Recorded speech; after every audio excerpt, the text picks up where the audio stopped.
Hey there, Red Deer. Mayor Ken with you today on a smoky Tuesday here in our city. The smoke, reminding us of the fires up north and how vulnerable we can be in a dry climate like this. And our hearts and our prayers go out to all those Albertans that are evac today and our frontline workers. They're being heroic in their efforts and so on. But what a place today. As usual, we mix it up for the show audience, and today we're at Care for Newcomers. It's an organization I've been affiliated with in one way or another for, probably 15 years, 16, 18 years, somewhere around there. Used to manage the Scotiabank around the corner here back in the day. And so I was quite familiar with Care for Newcomers. Joined today by the very learned Michael Daw, Deputy Mayor. Michael, welcome. And on my left-hand side, another young man named Michael, appropriately, today, who's going to be a part of our interview. So, Michael, great to meet you today. Nice to meet you. And so on. So, let's get started, shall we? On Monday, City Council endorsed a Mid-Sized Cities Initiatives Alberta Community Partnership Grant. So, Mayor Johnston, can you talk a little bit about Mid-Sized Cities Mayor's Caucus and what grant aims to do for mid-sized cities in Alberta? Thank you for that, Michael, for sure. Yesterday was pretty exciting for us as a council because we unanimously supported an initiative called the Mid-Sized Cities Realizing Potential Grant and so on. So Mid-Sized Cities is a collection of 24 cities across our province with a total population of 1 million people. So it was really needed. Mid-sized cities, and Red Deer being, of course, the biggest of the mid-sized cities in Alberta, mid-sized cities want to get their voice heard in a more strategic or more fundamental way as it relates to issues that affect all of us in common. So typically in the landscape of Alberta, you have Calgary and Edmonton, of course, and then a sprinkling of cities our size, and then more cities of a smaller size. So we decided as an MC is what is called Mid-Sized Mayors or Mid-Sized Cities Mayors group to come together and put one voice out. So we have common issues like policing, for example, healthcare, transit, housing, and so on. These are all issues that affect mid-sized cities to a large extent. And as I said yesterday in council, a city like ours, for example, if we have a housing challenge or a healthcare challenge, it tends to challenge the whole zone that we live in. So it goes beyond our own borders in Red Deer. So it's an exciting initiative. Yesterday, council decided to give a value in kind or donate 30 hours of staff time towards putting this grant together, getting the data together, that kind of thing. We'll see what 2024 brings. In terms of some of the work. And obviously we hope we're successful in getting the grant. So that's the next step right now. Thank you so much. That was amazing. Deputy Mayor Daw, what does supporting this application as Red Deer City Council mean for its success?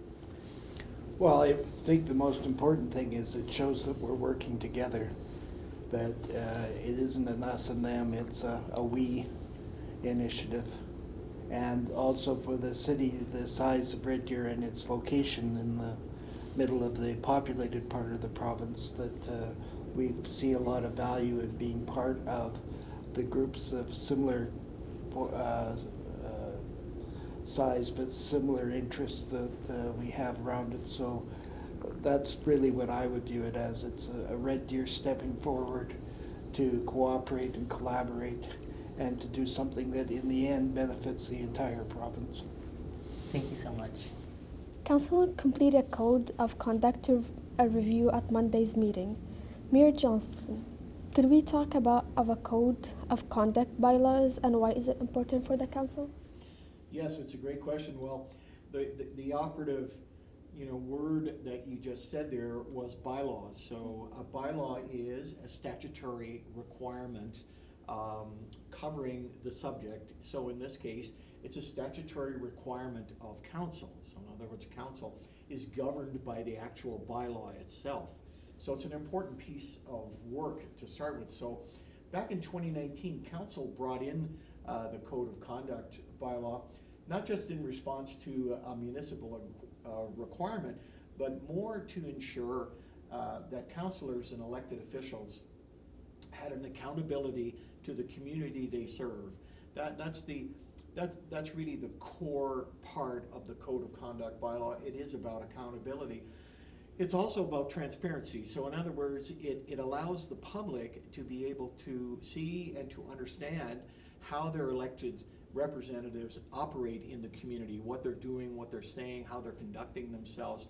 So as it relates, for example, to accountability, councilors are accountable to keep, for example, their personal lives in good order, their business lives, if they have a business, in good order. They're expected to show respect to all individuals across the city. They have their dealings, for example, with the public should be free of any conflict of interest or personal gain or influence that council might use in an inappropriate manner. So the code itself has, I hope I get this right, 20 bullet points, if you will, 20 sections in it. And it really, as I say, exists. So the accountability side is apparent, and then the transparency side is served by a fellow councilor. Councilor Daw, for example, could bring a code complaint against me if he saw me in a behavior that was against the code. Or a citizen of our city can also lodge a complaint through the Code of Conduct process if they observe the same thing, either in a public setting or observed behavior, or how we speak in certain ways, or how we write in certain ways, those kinds of things. There's an expression that we have in public life which makes the code a challenge, and often an emotional challenge for council. But the expression that we have is, it sets a high bar. So people who are elected typically are held to higher standards of behavior than an average or unelected citizen. So we're expected to model provincial legislation, civic legislation, federal legislation, and so on, into things that we think and say, and in the way we do things. So it's a high bar, but it's a necessary bar in public life. The public has a right to expect that their elected representatives will be accountable to a code. And in this particular case, it's this Code of Conduct. Okay, thank you so much for sharing. And was there anything else from yesterday's council meeting that would be mentioned for the viewers? Why, yes, there was. Glad you asked that. I always enjoy that. And I'm going to go to you too, Councillor, if you have a thought on this as well. But, we had a long meeting yesterday. It was a long day. But there was a great news story in there. And that was around funding, that's a better word, funding a lease space for additional ambulances that are coming to Red Deer.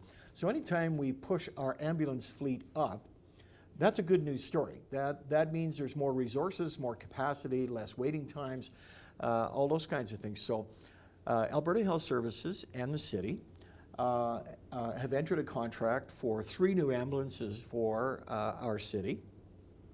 2 are what are called 24/7, like all-day ambulances. 1 is what's called a peak time ambulance, so that's a 12-hour ambulance. So of course, it's kind of like you buying a second car. Great thing, but where am I going to put the car? If you don't have a garage, for example, or if your garage is full.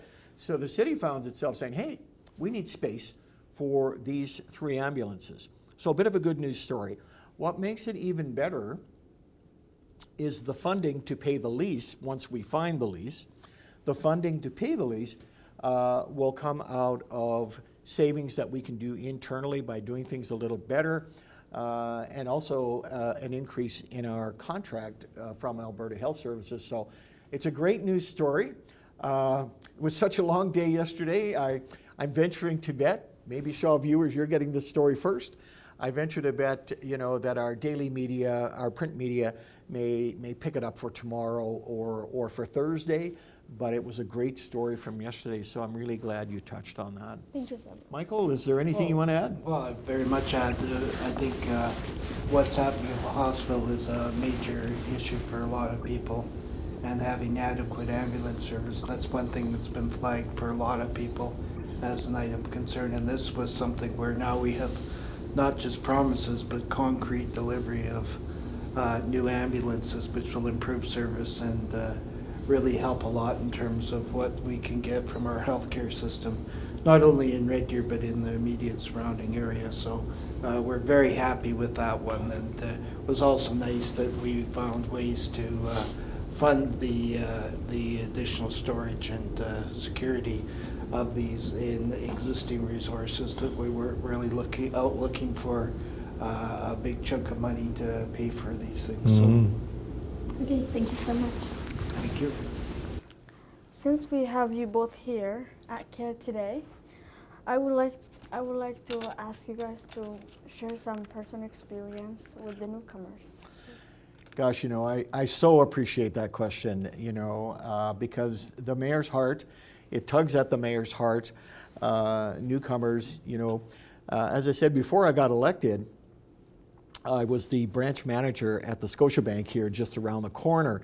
And back in the day, we had an arrangement with CARE, and we probably still do. I've been retired for 10 years, but we probably still do, where we would open bank accounts for newcomers right away. So we would have them in and so on. And I really got a great admiration for the courage it takes to come to a new country, for the belief that a new life can be achievable, and that parents would uproot themselves and bring young children, and they would grow into our community and so on. So over the years, especially since I've been mayor, I've had an opportunity to engage in a lot of new business openings with newcomers, with new associations with newcomers, the Philippine Association, the Canadian Caribbean Association, the Sikh Temple, for example, just to name a few. Like, there were so many things happening around newcomers in our community. It's just really, really exciting. So it's been very humbling, but it's been very gratifying. And I remember, I'm not sure if Deputy Mayor Michael was on the trip here, but it was a very snowy day in January or February. We came over to participate in a class of newcomers around small business and what they needed to do and all those things. So it's just been a terrific addition. It's really broadened my ability to look across the community and be sensitive to things like the challenges newcomers face, particularly the not so good ones. Let's be frank. Newcomers face racism. They face opposition. Some of us look at newcomers and not in a welcoming way. And I think that's a shame in every way. But it puts the mayor and it puts council in a position where we need to model that. We need to model the welcoming. We need to be able to model what is a society that accepts and is excited, is grateful for why you have come to our country and why you are building community in our country. So it's a privilege to work with CARE. Care for Newcomers, and you hit, I'll use the expression, an old expression, Care for Newcomers hits far above its weight. So in other words, it has a multiple beneficial effect in the community, folks. If you want to come down and see what an agency does to move newcomers forward in our community, come down to Care for Newcomers right here in the corner of 50th and 50th. You're really going to love it. Michael, do you want to take a shot at that question? Well, I guess speaking for my own, I've been around long enough that I remember when CARE was being started, and the dramatic changes that have happened in our community in the last 20, 30 years compared to when I was a kid, where Red Deer was a lot smaller and a lot less diverse. And just seeing the very positive impact that CARE has had to the community, and getting people that realizing the value of newcomers, the value of diversity, the value of respecting people no matter what their background is and accepting them into their, because they've gone to a lot of personal effort to build a new life and to make their new homes a better place.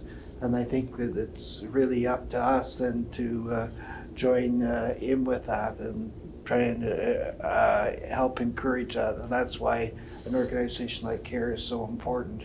It helps build bridges, it helps build connections, it helps make things better for everyone. Thank you, that was amazing. What would you say to newcomers to our city as advice of how to be happy and successful in Red Deer? You know, I was asked that same question just a few months ago when we were over on that day, you know, and I really get the context of the question because it's one where I said at the time, be patient with yourself and be patient with the new community that you've moved into, from the perspective that it's going to take a little while to get your English, for example, or just some of the customs, for example, perhaps traffic patterns, you know, just different ways of doing things. But there's a couple of things that I would say right off the bat, and that is, one, when you're able, and you should be able within a short period of time, when you're able, volunteer into something. Give an hour or two of your volunteer time. The young man that asked one of the questions here, Michael, was in a program at St. Joseph's to help high school students get acclimatized, to get used to the high school system. You're in high school, yes? Yeah. Yes. So that's an example of where you're giving your time and so on. So, you know, volunteer. It enables you to meet people. You see how things operate. You get a sense of purpose. You're connected to something. And so that's the first thing that I would say to do. The other one is a little more hard, I think, and that is take the first step. You know, take the first step. And what I mean by that is knock on your neighbor's door. Introduce yourself. Try not to be shy. If I was shy, can you believe I was shy back in the day? I think I'm still shy around some things, but take that initiative to say, "Hi, my name is. I've just arrived. It's nice to see you," etc. You know, your world, as you meet one or two or 5 or 10 or 50 or 100 people, your world begins to shrink. It's not as big a place. It's not as intimidating a place as it used to be. So you know more people. You have more connections. So it may take a little, you know, maybe it's a bit fearful, maybe, but it pays off if you can do it. So volunteer, put yourself forward first, be patient. Red Deer is a wonderful, beautiful city. Canada is the greatest country in the world, bar none, and it will give you a life here. And so, but it just, as I say, take those few steps and they'll pay off. Michael, did you want to chip in on that? Echo the part about put yourself out there if you can. I mean, it's not easy. You've got many challenges all at once for so many different areas. But volunteer, make contact with an organization such as CARE, and you know, make yourself aware to them about services that you might need, or just the socialization of getting to know other people from similar backgrounds to yourself, but people from different backgrounds than yourself. Because once you get to know people, it just makes things so much better. I always like to say, it's hard to hate people that you know. And an awful lot of what happens is a matter of people just not realizing that they get caught up in myths or wrong suggestions. So if you become a volunteer, and not just CARE, I mean, there's all kinds of a network of organizations that one can become active in, and or even just you take advantage of some of the drop-bys where they have drop-by sessions where you just stop in for a few minutes, chat with a few people and get to know them.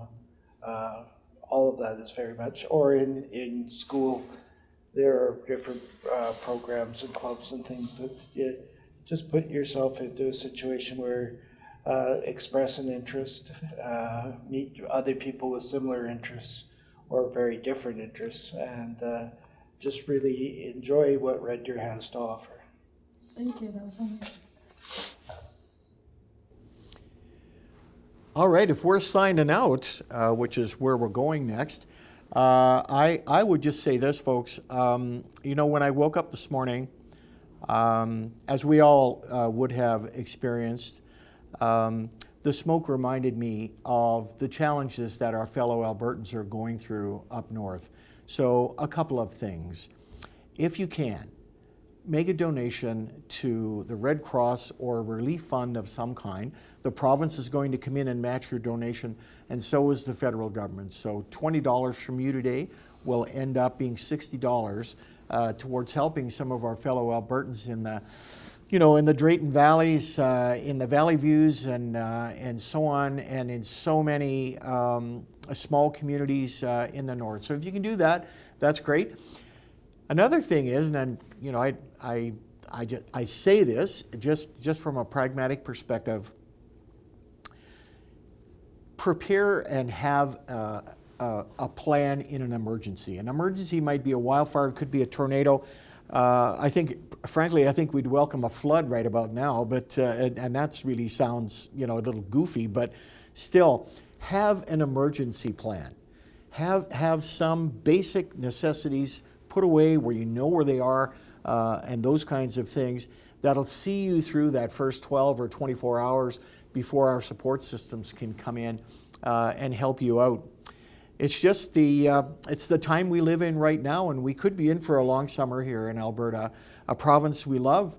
And when fellow Albertans are in evacuation centers and so on, and out of their homes, which of us would not feel the burden that they're facing? So get involved and do something. So, folks, it's Mayor Ken and Deputy Mayor Michael saying have a great couple of weeks. We'll see you in 2 weeks, and take good care.